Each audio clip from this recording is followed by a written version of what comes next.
ನಿಮ್ಮ news room ಪ್ರತಿದಿನ ರಾತ್ರಿ 9 ಗಂಟೆಗೆ. ನ್ಯೂಸ್ ಎಕ್ಸ್‌ಪ್ರೆಸ್ ಅಟ್ 6ಗೆ ಸ್ವಾಗತ. ನಾನು ಸುಷ್ಮಾ. ಗಲಭೆ ದಿನ ಸ್ವಲ್ಪ ಯಾಮಾರಿದ್ರೂ ನವೀನ್ ಕುಟುಂಬ ಸಜೀವ ದಹನವಾಗ್ತಿತ್ತ. ಕೇಸರಿ ಪಾಳ್ಯದಲ್ಲಿದ್ದುಕೊಂಡು ಟಿಪ್ಪು ಕಿಚ್ಚು ಹಚ್ಚಿದೇಕೆ ಹಳ್ಳಿ ಹಕ್ಕಿ. ನಟ ಸುಶಾಂತ್ ಸಿಂಗ್ ಸಾವಿಗೆ ಕಾರಣವಾಯ್ತಾ ಡ್ರಗ್ಸ್ ಡೀಲಿಂಗ್ ಅನ್ನೋದನ್ನ ನೋಡೋಣ. ಗಲಭೆ ದಿನ ಆರೋಪಿ ನವೀನ್ ಸ್ವಲ್ಪ ಯಾಮಾರಿದ್ರೂ ಸಜೀವ ದಹನ ಆಗ್ತಿದ್ರ. ಶಾಸಕರ ಮನೆ ಸುಟ್ಟವರಿಗೆ ನಿಜಕ್ಕೂ ಶಿಕ್ಷೆ ಆಗುತ್ತಾ? ಗಲಾಟೆಯಿಂದಾಗಿ ಕಾರ್ಪೊರೇಟರ್ ಸಂಪತ್ಗೆ ಕೇಡುಕಾಲ ಶುರುವಾಯ್ತಾ? ನೋಡೋಣ ಬೆಂಗಳೂರು ಬೆಂಕಿ ನ್ಯೂಸ್ ಎಕ್ಸ್‌ಪ್ರೆಸ್ನಲ್ಲಿ.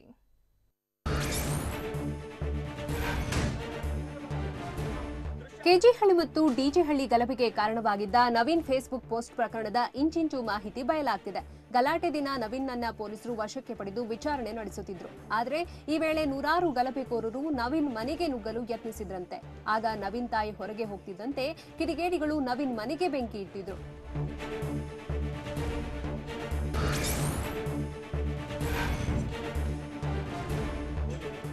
ಡಿಜೆಹಳ್ಳಿ ಮತ್ತು ಕೆಜಿಹಳ್ಳಿಯಲ್ಲಿ ಸ್ವಲ್ಪ ಯಾಮಾರಿದ್ರೂ ಕುಟುಂಬವೊಂದು ಸಜೀವ ದಹನವಾಗ್ತಿತ್ತಂತೆ. ಕಿಡಿಗೇಡಿಗಳು ನವೀನ್ನನ್ನ ಹುಡುಕೊಂಡು ಮನೆಗೆ ಬರ್ತಿದ್ದಂತೆ ಮಹಡಿ ಮೇಲಿಂದ ಪಕ್ಕದ ಮನೆಗೆ ಕರೆದೊಯ್ದು ಬಚ್ಚಿಡಲಾಗಿತ್ತು. ಪೊಲೀಸರು ಮನೆಯ ಒಳಗೆ ಇದ್ದರೂ ಸಹ ಕಿಡಿಗೇಡಿಗಳು ಬೆಂಕಿ ಇಟ್ಟಿದ್ರು. ಸ್ವಲ್ಪ ಯಾಮಾರಿದ್ರೂ ಸಹ ನವೀನ್ ಕುಟುಂಬ ಸಜೀವ ದಹನವಾಗ್ತಿತ್ತು.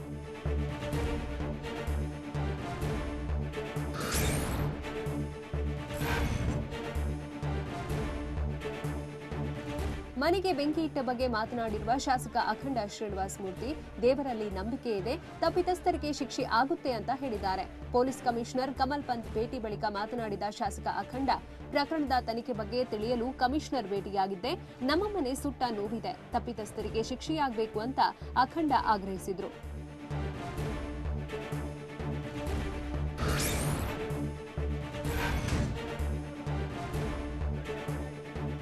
ಗಲಭೆ ಕೇಸ್ನ ಆರೋಪಿ ಅರುಣ್ ನೀಡ್ತಿರೋ ಹೇಳಿಕೆಗಳು ಕೂಡ ಮಾಜಿ ಮೇಯರ್ ಸಂಪತ್ ರಾಜ್ಗೆ ಮುಳುವಾಗ್ತಿದೆ. ತನ್ನ ಐಫೋನ್ ಮೊಬೈಲ್ ಸಂಪತ್ ರಾಜ್ ಬಳಸ್ತಿದ್ರು ಅಂತ ಸಿಸಿಬಿ ಪೊಲೀಸರ ಮುಂದೆ ಆರೋಪಿ ಅರುಣ್ ಹೇಳಿದ್ದಾನೆ. ಹೀಗಾಗಿ ಆತನ ಹೇಳಿಕೆಗಳೇ ಸಂಪತ್ ರಾಜ್ಗೆ ಮುಳುವಾಗ್ತಿವೆ.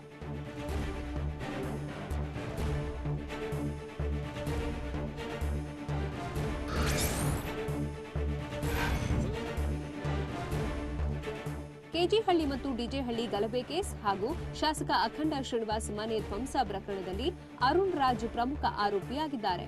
ಮಾಜಿ ಮೇಯರ್ ಹಾಲಿ ಕಾರ್ಪೊರೇಟರ್ ಸಂಪತ್ ರಾಜ್ ಆಪ್ತ ಸಂಬಂಧಿ. ಹೀಗಾಗಿ ಅರುಣ್ನ 2 ಮೊಬೈಲ್ ಪೊಲೀಸರ ವಶದಲ್ಲಿದ್ದು ವಿಚಾರಣೆ ನಡೆದಿದೆ.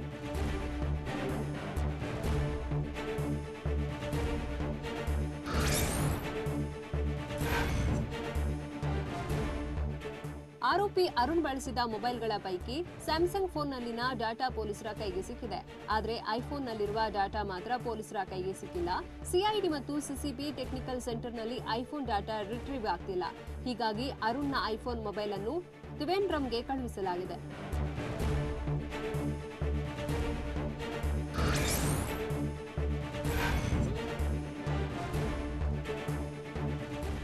ಕೆಜಿಹಳ್ಳಿ ಮತ್ತು ಡಿಜೆಹಳ್ಳಿ ಹೊತ್ತಿ ಉರಿಯುವಂತೆ ಮಾಡಿದ ಗಲಭೆ ಕೇಸ್ಗೆ ದಿನಕ್ಕೊಂದು ಟ್ವಿಸ್ಟ್ಗಳು ಬಯಲಾಗ್ತಿವೆ. ಗಲಭೆ ದಿನ ಗಲಭೆಕೋರರಿಗೆ ಅಗತ್ಯ ವ್ಯವಸ್ಥೆಯನ್ನ ಆರೋಪಿ ಅರುಣ್ ಮಾಡಿದ್ನಾ ಅನ್ನೋ ಅನುಮಾನ ಕಾಡ್ತಿದೆ. ಗಲಭೆಯಲ್ಲಿ ನಿರತರಾಗಿದ್ದು ಅರೆಸ್ಟ್ ಆಗಿರುವ ಹಲವರು ಅರುಣ್ ಹೆಸರು ಹೇಳಿದ್ದಾರೆ. ಅರುಣ್ ಹಣ ಮತ್ತು ಗಾಂಜಾ ಕೊಡಿಸಿದ್ರು ಅಂತ ಆರೋಪಿಗಳು ಹೇಳಿದ್ದಾರೆ.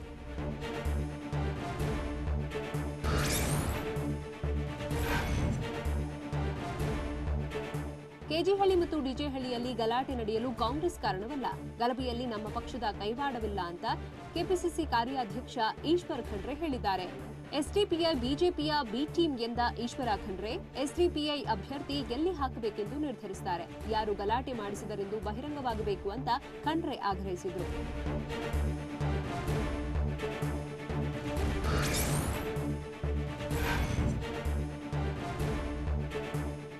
ಗಲಭೆ ಕೇಸ್ನಲ್ಲಿ ಭಾಗಿಯಾದ ದುಷ್ಕರ್ಮಿಗಳು ಬಲೆ ಬೀಸಿದಷ್ಟು ಖಾಕಿ ಖೆಡ್ಡಾಗೆ ಬೀಳುತ್ತಲೇ ಇದ್ದಾರೆ.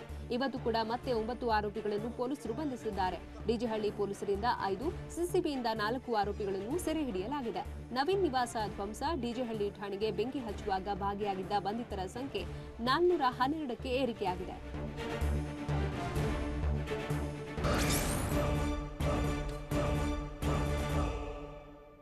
ಕೊರೋನಾ ವೈರಸ್ ಬೇಜವಾಬ್ದಾರಿ ವ್ಯಕ್ತಿಗಳಿಂದಲೇ ಹೆಚ್ಚಾಗ್ತಿರೋದು ಹೇಗೆ? ಕೊರೋನಾ ವೈರಸ್ ಒಮ್ಮೆ ಬಂದ್ರೆ ಮತ್ತೆ ಬರೋದೇ ಇಲ್ವಾ? ಆಸ್ಪತ್ರೆಗಳ ಆಕ್ಸಿಜನ್ ಕೊರತೆಗೆ ಜೀವ ತುಂಬುತ್ತಾ ಸರ್ಕಾರ? ನೋಡೋಣ ಕೊರೋನಾ ಹಾಟ್ಸ್ಪಾಟ್ ಎಕ್ಸ್‌ಪ್ರೆಸ್‌ನಲ್ಲಿ. ಭಾರತದಲ್ಲಿ ಕೊರೋನಾ ವೈರಸ್ ಅಬ್ಬರ ಹೆಚ್ಚುತ್ತಲೇ ಇದ್ದು ಸೋಂಕಿತರ ಸಂಖ್ಯೆ 32,31,754ಕ್ಕೆ ಏರಿಕೆಯಾಗಿದೆ. ಸೋಂಕಿನಿಂದಾಗಿ 59,000ಕ್ಕೂ ಹೆಚ್ಚು ಜನರು ಪ್ರಾಣ ಕಳೆದುಕೊಂಡಿದ್ದಾರೆ. ಸೋಂಕಿನ ವಿರುದ್ಧ ಹೋರಾಡಿ 24,67,252 ಜನರು ಗುಣಮುಖರಾಗಿದ್ದರೆ ಸುಮಾರು 7 ಲಕ್ಷ ಜನರು ಆಸ್ಪತ್ರೆಯಲ್ಲಿ ಚಿಕಿತ್ಸೆ ಪಡೆಯುತ್ತಿದ್ದಾರೆ. ದೇಶದಲ್ಲಿ ಕೊರೋನಾ ಸೋಂಕಿನ ಪ್ರಮಾಣ ಈ ಪರಿ ಹೆಚ್ಚಳವಾಗಲು ಯುವಕರು ಕಾರಣವಲ್ಲ. ಆದರೆ ಬೇಜವಾಬ್ದಾರಿ ಜನರಿಂದಾಗಿ ಭಾರತದಲ್ಲಿ ಕೊರೋನಾ ಹೆಚ್ಚಳವಾಗ್ತಿದೆ ಅಂತ ಐಸಿಎಂಆರ್ ಹೇಳಿದೆ.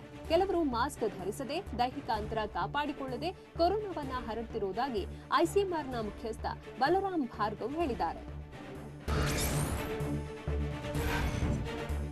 ದೇಶದಲ್ಲಿ ಕೊರೋನಾದಿಂದಾಗಿ ಗುಣಮುಖರಾದ ಮೇಲೆ ಮತ್ತೆ ಕೊರೋನಾ ಬಂದಿಲ್ಲ ಅಂತ ಕೇಂದ್ರ ಆರೋಗ್ಯ ಇಲಾಖೆ ಹೇಳಿದೆ. ಆದರೆ ತೆಲಂಗಾಣದಲ್ಲಿ ಮಾತ್ರ ಕೊರೋನಾದಿಂದ ಗುಣಮುಖರಾದ ಬಳಿಕ ಮತ್ತೆ ಕೊರೋನಾ ದೃಢಪಟ್ಟಿದೆ ಎಂದಿದೆ. ಆದರೆ ಇದು ಅಪರೂಪ ಎಂದು ಕೇಂದ್ರದ ಆರೋಗ್ಯ ಇಲಾಖೆ ಹೇಳಿದೆ.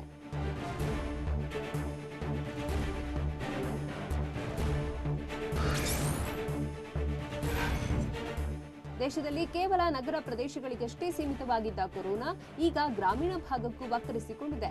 ಆಗಸ್ಟ್ನಲ್ಲಿ 50%ಕ್ಕಿಂತ ಹೆಚ್ಚಿನ ಕೊರೋನಾ ಕೇಸ್ಗಳು ಗ್ರಾಮೀಣ ಭಾಗದಲ್ಲೇ ಪತ್ತೆಯಾಗಿದೆ. ಆಗಸ್ಟ್ ತಿಂಗಳಲ್ಲಿ ನಗರ ಪ್ರದೇಶಗಳಲ್ಲಿ 29% ಮಾತ್ರ ಹೊಸ ಕೇಸ್ ಪತ್ತೆಯಾಗಿವೆ.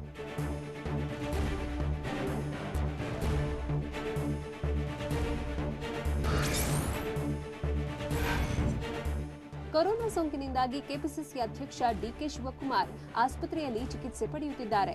ರಾಜಾಜಿನಗರದ ಸುಗುಣ ಆಸ್ಪತ್ರೆಗೆ ಡಿಕೆಶಿ ದಾಖಲಾಗಿದ್ದು, ಫೋನ್ ಮೂಲಕವೇ ಸಿಎಂ ಬಿಎಸ್ವೈ ಕನಕಪುರ ಬಂಡೆಯ ಆರೋಗ್ಯ ವಿಚಾರಿಸಿದ್ದಾರೆ.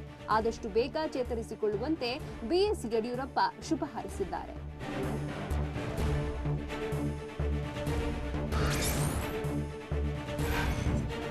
ಕೊರೋನಾ ಅನ್ಲಾಕ್ 4ರ ಪ್ರಕಾರ ಸೆಪ್ಟೆಂಬರ್ನಲ್ಲಿ ಮತ್ತಷ್ಟು ರಿಲೀಫ್ ಸಿಗಲಿದೆ. ಈವರೆಗೂ ಕೇಂದ್ರ ಸರ್ಕಾರದ ಮಾರ್ಗಸೂಚಿಗಳನ್ನೇ ಅನುಸರಿಸಿಕೊಂಡು ಬಂದಿದ್ದು, ಮುಂದೆಯೂ ಅನುಸರಿಸುವುದಾಗಿ ವೈದ್ಯಕೀಯ ಶಿಕ್ಷಣ ಸಚಿವ ಡಾಕ್ಟರ್ ಸುಧಾಕರ್ ಹೇಳಿದ್ದಾರೆ. ಈ ತಿಂಗಳಾಂತ್ಯಕ್ಕೆ ಪ್ರಧಾನಿಯವರು ಸಭೆ ಸೇರಿಸಿ ಸೂಕ್ತ ಮಾರ್ಗಸೂಚಿ ಕೊಡ್ತಾರೆ, ಅದರಂತೆ ಪಾಲಿಸುತ್ತೇವೆ ಅಂತ ಸುಧಾಕರ್ ಹೇಳಿದರು.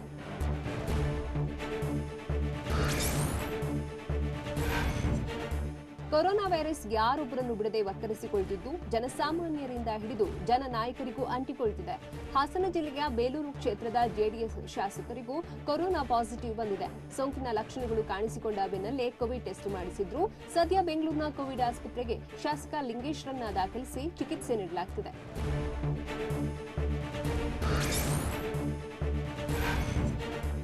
ರಾಜ್ಯದ ಆಸ್ಪತ್ರೆಗಳಲ್ಲಿ ಆಕ್ಸಿಜನ್ ಸಮಸ್ಯೆ ಇರುವುದನ್ನು ಸರ್ಕಾರ ಒಪ್ಪಿಕೊಂಡಿದೆ.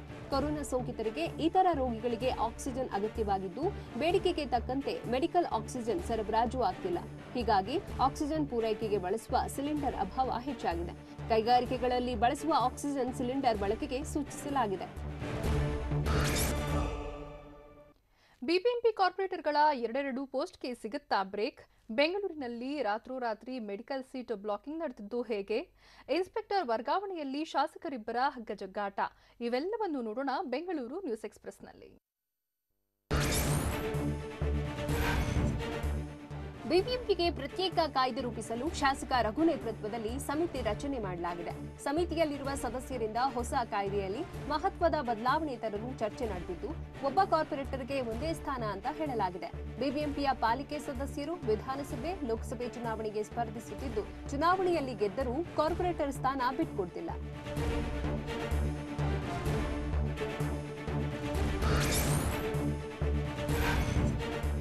ರಾಜ್ಯದಲ್ಲಿ ಕೊರೋನಾ ಸೋಂಕಿನ ಅಬ್ಬರದ ಮಧ್ಯೆಯೂ ಪಿಜಿ ಮೆಡಿಕಲ್ ಸೀಟ್ ಬ್ಲಾಕಿಂಗ್ ದಂಧೆ ಜೋರಾಗಿದೆ. ರಾತ್ರೋರಾತ್ರಿ ಪಿಜಿ ಮೆಡಿಕಲ್ ಸೀಟ್ ಹಂಚಿಕೆಯಾಗಿದೆ ಅನ್ನೋ ಆರೋಪ ಎದುರಾಗಿದೆ. ಸೀಟ್ ಹಂಚಿಕೆ ಮಾಹಿತಿ ಆನ್ಲೈನ್ನಲ್ಲಿ ದಾಖಲು ಮಾಡಲಾಗಿದ್ದು, ಕರ್ನಾಟಕ ಪ್ರಾಧಿಕಾರದ ನಿರ್ದೇಶಕ ವೆಂಕಟರಾಜ ಸಾಥ್ ಕೊಟ್ಟಿರುವುದಾಗಿ ಆರೋಪಿಸಲಾಗಿದೆ.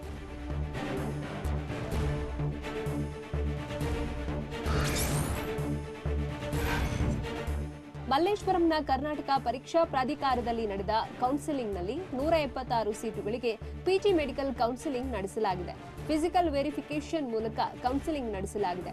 ಕೌನ್ಸೆಲಿಂಗ್ನಲ್ಲಿ ವಿದ್ಯಾರ್ಥಿಗಳು ಹಾಜರಿದ್ರೂ ಉಳಿದ ಸೀಟುಗಳ ಡಿಸ್ಪ್ಲೇ ತೋರಿಸದೆ ಬ್ಲಾಕಿಂಗ್ ಮಾಡಲಾಗಿದೆಯಂತೆ.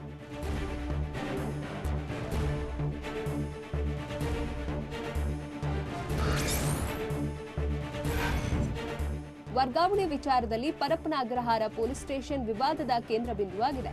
ಒಂದು ಪೋಸ್ಟ್ಗೆ ಇಬ್ಬರು ಇನ್ಸ್ಪೆಕ್ಟರ್ಗಳು ಫೈಟಿಂಗ್ ಮಾಡಿದ್ದು, ಶಾಸಕ ಕೃಷ್ಣಪ್ಪ ಮತ್ತು ಸತೀಶ್ ರೆಡ್ಡಿ ನಡುವೆ ಪ್ರತಿಷ್ಠೆಯ ಫೈಟಿಂಗ್ ನಡೆದಿದೆ. ಹಳೆ ಇನ್ಸ್ಪೆಕ್ಟರ್ ನಂದೀಶ್ ರನ್ನೇ ಮುಂದುವರಿಯುವಂತೆ ಒತ್ತಡ ಹಾಕ್ತಿದ್ದಾರಂತೆ.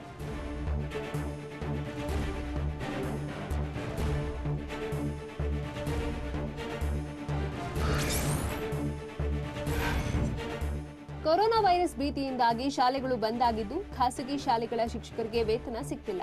ಹೀಗಾಗಿ ಖಾಸಗಿ ಶಾಲಾ ಶಿಕ್ಷಕರಿಗೆ ವಿಶೇಷ ಪ್ಯಾಕೇಜ್ ಘೋಷಣೆ ಮಾಡಬೇಕು ಅಂತ ಮಾಜಿ ಪ್ರಧಾನಿ ಎಚ್.ಡಿ. ದೇವೇಗೌಡ ಒತ್ತಾಯಿಸಿದ್ದಾರೆ. ಈ ಬಗ್ಗೆ ಈಗಾಗಲೇ ಸಿಎಂ ಯಡಿಯೂರಪ್ಪಗೆ ಪತ್ರ ಬರೆದಿದ್ದೇನೆ, ಮತ್ತೊಂದು ಪತ್ರ ಸಿಎಂಗೆ ಬರೆಯುತ್ತೇನೆ.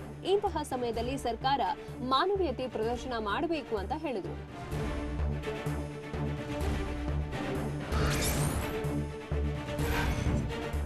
ರಾಜ್ಯದಲ್ಲಿ ನೆರೆಯಿಂದಾಗಿ 10,000 ಕೋಟಿ ನಷ್ಟವಾಗಿದೆ ಅಂತ ಸಚಿವ ಅಶೋಕ್ ಹೇಳ್ತಿದ್ದಾರೆ. ಆದರೆ ಸಿಎಂ ಇನ್ನೂ ಸಮೀಕ್ಷೆ ಮಾಡಬೇಕು ಅಂತಿದ್ದಾರೆ ಅಂತ ಸರ್ಕಾರದ ವಿರುದ್ಧ ಮಾಜಿ ಸಚಿವ ಪ್ರಿಯಾಂಕ್ ಖರ್ಗೆ ಆರೋಪಿಸಿದ್ದಾರೆ. ಸಿಎಂ ಮತ್ತು ಸಚಿವರ ಮಧ್ಯೆ ಸಮನ್ವಯದ ಕೊರತೆ ಕಾಣಿಸುತ್ತಿದೆ.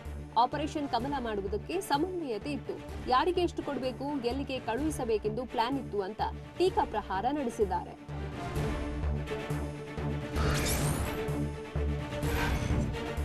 ಕೊರೋನಾ ಸೋಂಕಿನ ಭೀತಿಯಿಂದಾಗಿ ಇಷ್ಟು ದಿನ ಬಂದಾಗಿದ್ದ ಕೆಆರ್ ಮಾರ್ಕೆಟ್ ಸೆಪ್ಟೆಂಬರ್ 1ರಿಂದ ಓಪನ್ ಆಗಲಿದೆ. ಕೆಆರ್ ಮಾರ್ಕೆಟ್ ಓಪನ್ಗೆ ಸಿದ್ಧತೆ ನಡೆದಿದ್ದು, ಪೌರ ಕಾರ್ಮಿಕರು ಮಾರುಕಟ್ಟೆ ಸುತ್ತಮುತ್ತ ತ್ಯಾಜ್ಯಗಳನ್ನು ತೆರವುಗೊಳಿಸಿ ಕ್ಲೀನಿಂಗ್ನಲ್ಲಿ ತೊಡಗಿದ್ದಾರೆ. ಮಾರ್ಚ್ನಿಂದ ಬಂದ್ ಆಗಿದ್ದ ಮಾರ್ಕೆಟ್ ತೆರೆಯುವಂತೆ ಒತ್ತಾಯಿಸಿ ರೈತ ಮುಖಂಡರು ಮತ್ತು ವ್ಯಾಪಾರಿಗಳು ಒತ್ತಾಯಿಸಿದ್ದಾರೆ.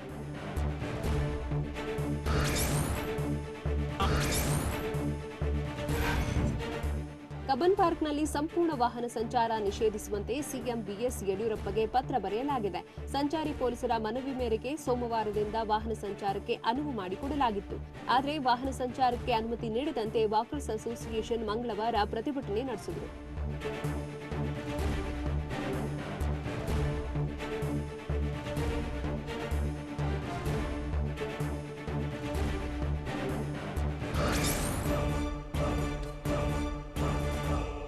ಸಹೋದ್ಯೋಗಿಗೆ ಮುತ್ತು ಕೊಟ್ಟ ತಹಸೀಲ್ದಾರ್ಗೆ ಕೊರೋನಾ ಬಂದಿದ್ದು ಹೇಗೆ?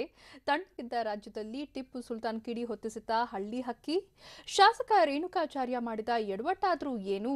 ಇಂಥ ಕೌತುಕದ ಸುದ್ದಿಗಳನ್ನು ನೋಡೋಣ ಸ್ಟೇಟ್ ನ್ಯೂಸ್ ಎಕ್ಸ್‌ಪ್ರೆಸ್ನಲ್ಲಿ.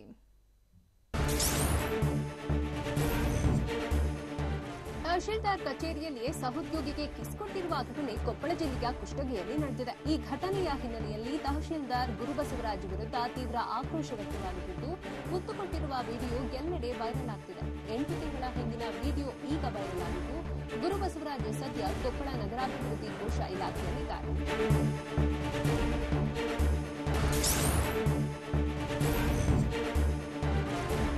ಕಚೇರಿಯಲ್ಲೇ ಸಹೋದ್ಯೋಗಿ ಜೊತೆ ಅಶ್ಲೀಲವಾಗಿ ವರ್ತಿಸಿದ್ದ ತಹಶೀಲ್ದಾರ್ಗೆ ಕೊರೋನಾ ದೃಢವಾಗಿದೆ.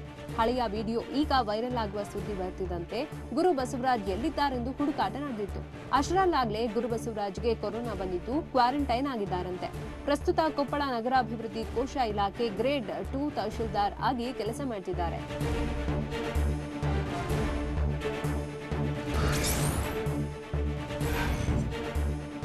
ರಾಯಣ್ಣ ಬ್ರಿಟಿಷರ ವಿರುದ್ಧ ಹೋರಾಡಿದ ಕಮಾಂಡರ್ ಆದ್ರೆ ಟಿಪ್ಪು ಸುಲ್ತಾನ್ ಈ ನೆಲದ ಮಗ, ವೀರ ಹೋರಾಟಗಾರ ಅಂತ ಎಂಎಲ್ಸಿ ಎಚ್ ವಿಶ್ವನಾಥ್ ಹೇಳಿದ್ದಾರೆ. ನಿಮ್ಮ ಪಕ್ಷದವರು ಟಿಪ್ಪು ವಿರೋಧಿಗಳು, ಹಾಗೆ ಹೇಳಬಾರದೆಂದು ಮಾಧ್ಯಮಗಳು ಪ್ರಶ್ನಿಸಿದಾಗ ಪಠ್ಯಪುಸ್ತಕದಲ್ಲಿ ಟಿಪ್ಪು ಸುಲ್ತಾನ್ ಪಾಠವನ್ನು ಕೈಬಿಟ್ಟಿಲ್ಲ, 5ನೇ ತರಗತಿ ಬದಲಾಗಿ 7ನೇ ತರಗತಿಗೆ ಹಾಕಿದ್ದಾರೆ ಅಂತ ಹೇಳಿದರು.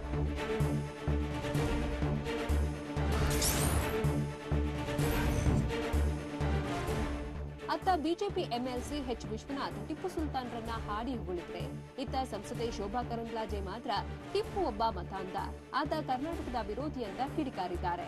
ಎಚ್ ವಿಶ್ವನಾಥ್ ಏಕೆ ಹಾಗೆ ಹೇಳಿದಾರೋ ಗೊತ್ತಿಲ್ಲ, ಟಿಪ್ಪು ಸುಲ್ತಾನ್ ಬಲವಂತದಿಂದ ಮತಾಂತರ ಮಾಡಿದ್ದಾನೆ. ನಮ್ಮ ಸರ್ಕಾರ ಟಿಪ್ಪು ಜಯಂತಿಯನ್ನು ನಿಷೇಧಿಸಿದ್ದು ಈಗ ಚರ್ಚಿಸುವ ಅಗತ್ಯವಿಲ್ಲ ಅಂದ್ರು.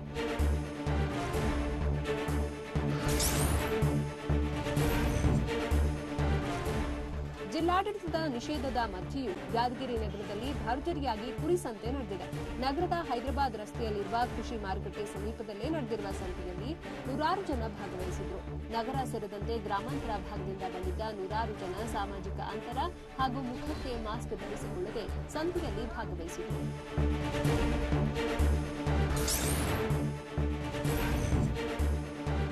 ಹೊನ್ನಾಳಿ ಬಿಜೆಪಿ ಶಾಸಕ ಎಂಪಿ ರೇಣುಕಾಚಾರ್ಯ ಮತ್ತೊಂದು ಗಿಡವಟ್ಟು ಮಾಡಿದ್ದಾರೆ. ನಿನ್ನೆ ನ್ಯಾಮತಿ ತಾಲೂಕಿನ ಮಾದನಬಾವಿ ಕೋವಿಡ್ ಕೇರ್ ಕೇಂದ್ರದ ನಿವಾಸಿಗಳಿಗೆ ಹೋಳಿಗೆ ಊಟ ಮಾಡಿಸಿದ್ರು. ಈ ವೇಳೆ ಯಾವುದೇ ಸಾಮಾಜಿಕ ಅಂತರ ಜೊತೆಗೆ ಪಿಪಿಇ ಕಿಟ್ ಇಲ್ಲದೆ ಕೋವಿಡ್ ಕೇರ್ ಕೇಂದ್ರದಲ್ಲಿ ಪ್ರವೇಶ ಮಾಡಿದ್ದಾರೆ. ಜೊತೆಗೆ ಅಡಿಗೆ ಮಾಡಿ ಅಲ್ಲಿನ ಜನಕ್ಕೆ ಊಟ ಬಡಿಸಿದ್ದಾರೆ.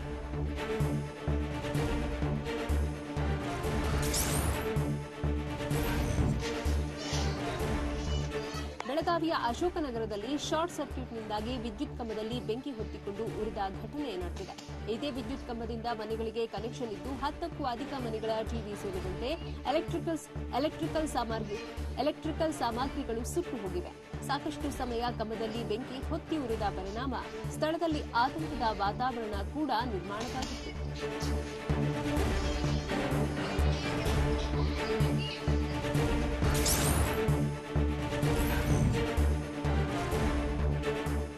ಚಿಕ್ಕಬಳ್ಳಾಪುರ ನಗರ ಸ್ಟೇಷನ್ ಹಾಗೂ ಚಿಕ್ಕಬಳ್ಳಾಪುರ ಜಿಲ್ಲಾ ಮಹಿಳಾ ಪೊಲೀಸ್ ಠಾಣೆ ಆವರಣದಲ್ಲಿ ಪೊಲೀಸರು ಬಳಸಿದ ಪೊಲೀಸ್ ಹ್ಯಾಟ್ಗಳನ್ನು ಬೇಕಾಬಿಟ್ಟಿ ಬಿಸಾಡಲಾಗಿದೆ.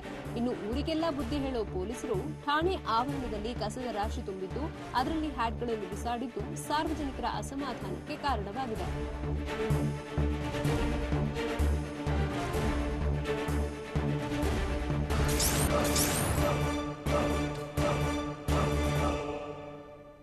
ಬಾಲಿವುಡ್ ನಟ ಸುಶಾಂತ್ ಸಿಂಗ್ ಸಾವಿಗೆ ಡ್ರಗ್ಸ್ ಡೀಲಿಂಗ್ಗೆ ಕಾರಣವಾಯ್ತಾ? ಕೊರೋನಾದಿಂದಾಗಿ ಅಯ್ಯಪ್ಪನಿಗೂ ಕುತ್ತು ಬಂದಿತ್ತು ಹೇಗೆ? ಟಿಶ್ಯೂ ಪೇಪರ್ನಲ್ಲಿ ಹಿಂದೂ ದೇವತೆಗಳ ಫೋಟೋ ಹಾಕಿದ್ದು ಯಾರು? ಇವೆಲ್ಲವನ್ನು ನೋಡೋಣ ನ್ಯಾಷನಲ್ ನ್ಯೂಸ್ ಎಕ್ಸ್‌ಪ್ರೆಸ್‌ನಲ್ಲಿ.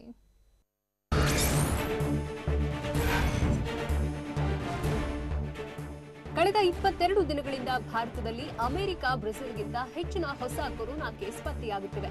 ಹೀಗೆ ಕೊರೋನಾ ಏರಿಕೆ ಮುಂದುವರಿದರೆ ಇನ್ನೊಂದು ತಿಂಗಳಲ್ಲಿ ಭಾರತ ಬ್ರೆಜಿಲ್ ಅನ್ನು ಹಿಂದಿಕ್ಕಿ ವಿಶ್ವದಲ್ಲಿ 2ನೇ ಸ್ಥಾನಕ್ಕೆ ಏರಲಿದೆ. ಭಾರತದಲ್ಲಿ ಸೋಂಕಿತರ ಸಂಖ್ಯೆ ಏರಿಕೆಯಾಗುತ್ತಿರುವ ಬಗ್ಗೆ ತೀವ್ರ ಆತಂಕ ಮೂಡಿದ್ದು, ಗ್ರಾಮೀಣ ಪ್ರದೇಶದಲ್ಲಿ ಸೋಂಕು ಹರಡುವ ಪ್ರಮಾಣವೂ ಹೆಚ್ಚಾಗುತ್ತಿದೆ.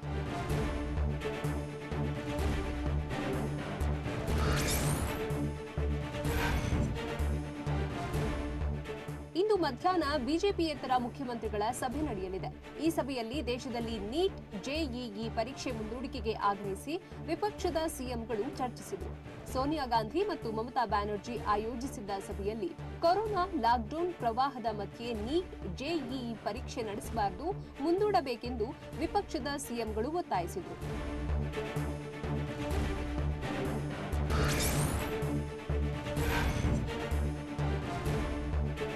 ಮತ್ತೊಂದು ಕಡೆ ನಟ ಸೋನು ಸೂದ್ ಕೂಡ ನೀಟ್, ಜೆಇಇ ಪರೀಕ್ಷೆ ಮುಂದೂಡಿಕೆಗೆ ಆಗ್ರಹಿಸಿದ್ದಾರೆ. ಅಂದಹಾಗೆ ಸದ್ಯ ಪರೀಕ್ಷೆ ಆಯೋಜಿಸಿ ವಿದ್ಯಾರ್ಥಿಗಳ ಜೀವವನ್ನು ಅಪಾಯಕ್ಕೆ ದೂಡುವುದು ಸರಿಯಲ್ಲ ಎಂದು ಸೋನು ಸೂದ್ ಹೇಳಿದ್ದಾರೆ. ಇನ್ನು ಮುಂದಿನ ತಿಂಗಳು ಕೊರೋನಾ ಕಾಟದ ನಡುವೆಯೂ ನಿಗದಿಯಂತೆ ನೀಟ್ ಮತ್ತು ಜೆಇಇ ಪರೀಕ್ಷೆ ನಡೆಸುವುದಾಗಿ ಕೇಂದ್ರ ಸರ್ಕಾರ ಹೇಳಿದ್ದು ತೀವ್ರ ಆಕ್ರೋಶ ವ್ಯಕ್ತವಾಗುತ್ತಿದೆ.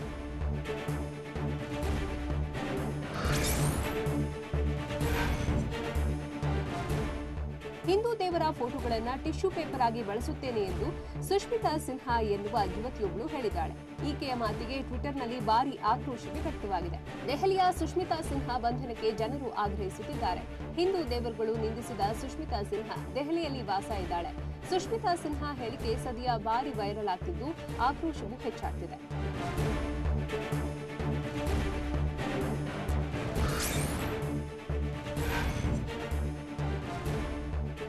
ಕೇರಳದ ಸಚಿವಾಲಯದಲ್ಲಿ ಬೆಂಕಿ ಅವಘಡ ಸಂಭವಿಸಿದ್ದು, ಕೇರಳದ ಚಿನ್ನ ಕಳ್ಳ ಸಾಗಣೆ ಪ್ರಕರಣದ ದಾಖಲೆಗಳನ್ನು ಸುಟ್ಟು ಹಾಕಿರುವ ಶಂಕೆ ವ್ಯಕ್ತವಾಗಿದೆ. ಈ ಪ್ರಕರಣಕ್ಕೆ ಸಂಬಂಧಿಸಿದಂತೆ ಕೇರಳ ವಿಧಾನಸಭೆಯ ಸಮೀಪ ಕಾಂಗ್ರೆಸ್ ಪ್ರತಿಭಟನೆ ನಡೆಸಿದ್ದು, ಚಿನ್ನ ಸ್ಮಗ್ಲಿಂಗ್ ಸಂಬಂಧಿಸಿದಂತೆ ಕೆಲ ಫೈಲ್ಗಳನ್ನು ಸುಟ್ಟು ಹೋಗಿವೆ ಎಂದು ಕಾಂಗ್ರೆಸ್ನ ನಾಯಕರು ಗಂಭೀರ ಆರೋಪ ಮಾಡಿದ್ದಾರೆ.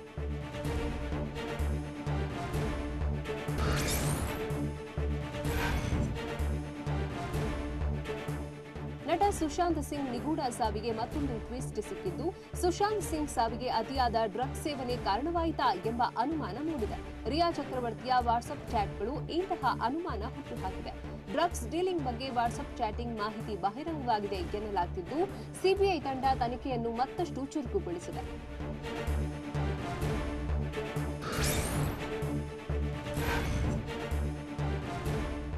ಕೊರೋನಾ ವೈರಸ್ನಿಂದಾಗಿ ಕೇವಲ ಮನುಷ್ಯರಿಗೆ ಮಾತ್ರವಲ್ಲ ದೇಗುಲಗಳಿಗೂ ಸಂಕಷ್ಟ ಎದುರಾಗಿದೆ. ಶಬರಿಮಲೆ ದೇಗುಲ ಸಿಬ್ಬಂದಿಗೆ ವೇತನ ನೀಡಲು ಕಷ್ಟವಾಗಿದ್ದು, ಚಿನ್ನದ ಮೇಲೆ ಸಾಲ ಪಡೆಯಲು ಆಡಳಿತ ಮಂಡಳಿ ಚಿಂತನೆ ನಡೆಸಿದೆ.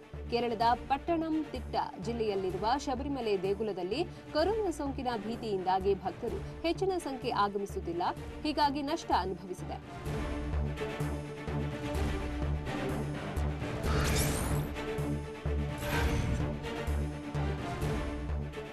ದೆಹಲಿಯಲ್ಲಿ ನಾಳೆ ಜಿಎಸ್ಟಿ ಮಂಡಳಿ ಸಭೆ ನಡೆಯಲಿದ್ದು, ಸಭೆಯಲ್ಲಿ ಕೇಂದ್ರ ರಾಜ್ಯಗಳ ಮಧ್ಯೆ ಚರ್ಚೆ ಕಾವೇರುವ ಸಾಧ್ಯತೆ ಇದೆ. ರಾಜ್ಯಗಳಿಗೆ ಕೇಂದ್ರ ಸರ್ಕಾರ ಜಿಎಸ್ಟಿ ನಷ್ಟದ ಪರಿಹಾರ ನೀಡಿಲ್ಲ. ನಷ್ಟ ಪರಿಹಾರ ನೀಡುವಂತೆ ರಾಜ್ಯ ಸರ್ಕಾರಗಳು ಕೇಳಲಿವೆ. ಇದೇ ವಿಚಾರವಾಗಿ ಕೇಂದ್ರದ ವಿರುದ್ಧ ಮುಗಿಬೀಳುವ ಸಾಧ್ಯತೆಯೂ ಇದೆ. ರಾಜ್ಯಕ್ಕೆ 13,000 ಕೋಟಿ ರೂಪಾಯಿ ಜಿಎಸ್ಟಿ ಪರಿಹಾರ ಬಾಕಿ ಇದೆ.